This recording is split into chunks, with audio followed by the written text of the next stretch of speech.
letzten Vibe-Party Night hat unser Papageienballständer einen Ständer gekriegt und der Ständer lebt, oh mein Gott.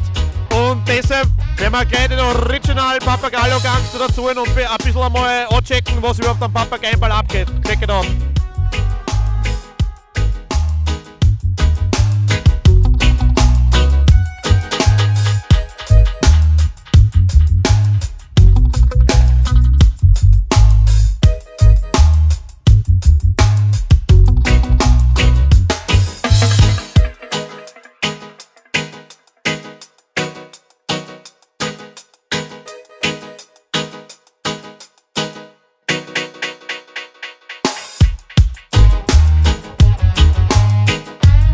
Okay, meine Damen und Herren, strutlingbeats.tv, 6. Folge, 6. Zahl, 3 mal die 6, die teuflische Zahl, heute auf der Vibe Party Night.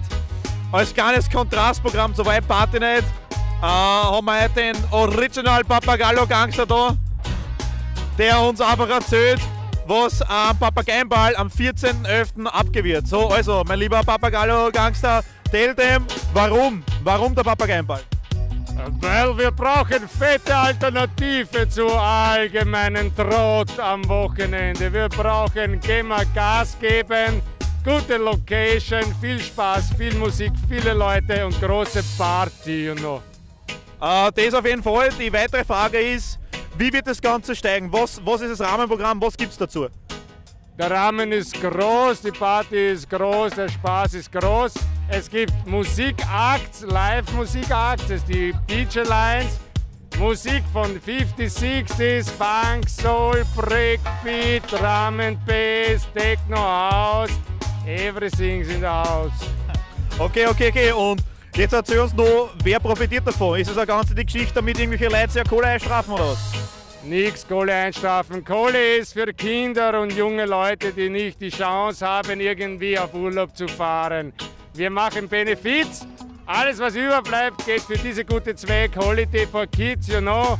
Das sind Leute, die es brauchen, Kinder, die einmal Urlaub machen wollen und Spaß haben wollen und die sonst nicht dazu kommen.